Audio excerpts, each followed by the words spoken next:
இங்க வந்து ஆர்டிசன் ஊட்டு இருந்தது, 3 அடி தண்ணி தோண்டா தண்ணி வரும். இன்னைக்கு எந்த இடத்துலயும் 200 அடி 300 அடிக்கு மேல தண்ணி கிடைக்கல. இங்க கேப்பர் மலையில மட்டும்தான் மினரல் வாட்டர் மாதிரி நல்ல தண்ணி கிடைக்குது. கேப்பர் மலையில இருந்து தான் கடலூர் மாநகரம் முழுசுக்கும் தண்ணி வருது. ஆக இந்த இடத்துல தொழிற்சாலை வந்ததுன்னா ஆம்பூர் மாதிரி ஆயிடும், வாணியம்பாடி மாதிரி ஆயிடும். தண்ணி வந்து வாயில வைக்க முடியாது, கெமிக்கல் கலந்துரும். இங்க மிகப்பெரிய அளவுல வாழ்வாதாரம் பாதிக்கப்படும். நாட்டில் எவ்வளவு நல்லா இருக்கு, சிப்காட் இருக்குது. சிப்காட் வந்து தொழிற்சாலைகள் அமைப்பதற்காக தான் இந்த கடலூர் பகுதியில் அமைச்சாங்க. அங்க கொண்டு போங்க உங்க தோல் தொழிற்சாலைய. முந்திரி விவசாயத்தை அழிச்சிட்டு, முந்திரி மரங்களை அழிச்சிட்டு தான் நீங்க தொழிற்சாலையை கொண்டு வரணுமா? எங்களுடைய வாழ்வாதாரத்தை அழித்து விட்டு, எங்களுடைய குடிநீரை அழித்து விட்டு தான் அந்த தொழிற்சாலை அந்த முதலாளி காலில் கொண்டு போய் நீங்க கொட்டணுமா?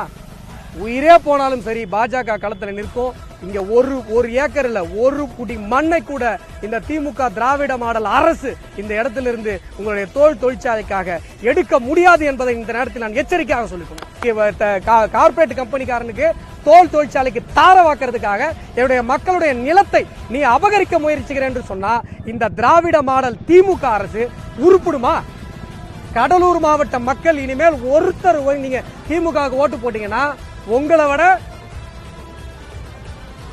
சொரணம் இல்லாதவங்க யாரும் இருக்க முடியாது.